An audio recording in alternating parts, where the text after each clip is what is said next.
নমস্কার বন্ধুরা, আমি প্রিয়াঙ্কা। আমার রান্নাঘরে আপনাদের সবাইকে স্বাগত। আজকে আমি একটা ছোটো মাছের পাতুরি করে দেখাবো। সেটা আমি কিভাবে করব আপনাদের দেখাই, আর কি আমি নিয়েছি তার জন্য সেটাও দেখিয়ে দিই। প্রথমে নিয়েছি আমি একটা মিডিয়াম সাইজের আলু, লম্বা করে কেটে নিয়েছি। একটা বেগুন নিয়েছি, ছোটো করে এরকম লম্বা করে কেটে নিয়েছি। কিছুটা কাঁচা লঙ্কা চেরা, এখানে দুটো মিডিয়াম সাইজের পেঁয়াজ আছে, আর আছে এখানে আমি নিয়েছি শুকনো লঙ্কা, জিরে আর কাঁচা লঙ্কা একসঙ্গে পেস্ট করে নিয়েছি। আর আমি কিছুটা ধনেপাতা যখন আমি নামাবো তার কিছুক্ষণ আগে দেবো। আর এখানে অবশ্যই মাছটা লাগবে, এই যে ছোটো মাছটা আমি রেখেছি, এই মাছটা দিয়ে করবো। তো কীভাবে করবো আমি দেখাই। সবজিগুলো আমি এখানে ঢেলে নিয়েছি। এবার আমি কাঁচা লঙ্কাটা নিয়ে নিচ্ছি, লঙ্কাটাকে নিয়ে নিলাম আমি।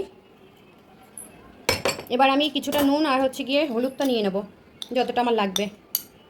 প্রথমে অল্প নুন দেবো, কেন মাছে নুন দেওয়া আছে, এটুকুতেই হয়ে যাবে। আর মেন যে জিনিস সেটা হচ্ছে সর্ষের তেল। সর্ষের তেল ছাড়া তো কোনো কিছু কাঁচা ভাপা সম্পূর্ণ না, বেশি করে দেব। এবার আমি ভালো করে হাত দিয়ে এই মশলা সবজিগুলোকে একসঙ্গে মেখে নেব। সবজিটা মাখানো হয়ে গেছে, এবার আমি এর মধ্যে মাছটা অ্যাড করব। মাছটাকে দিয়ে একটু ভালো করে মেখে নেব। তারপরে আমি কড়াইতে কলা পাতা বসিয়ে ওর মধ্যে এটাকে ভাপাতে দেবো।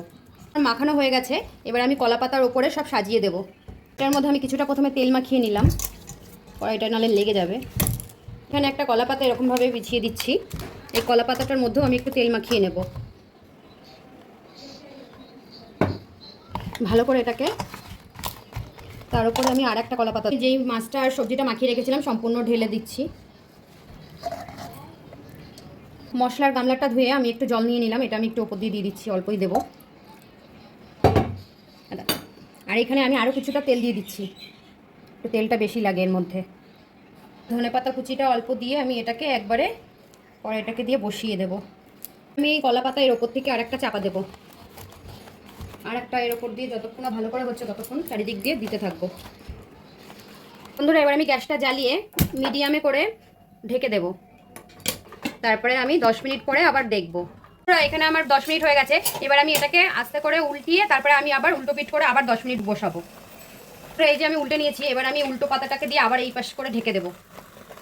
ঢেকে আবার আমি 10-15 মিনিট মতন এটাকে আরেকটু স্টিম করব। এখনও এটা অনেকটা সময় নেবে।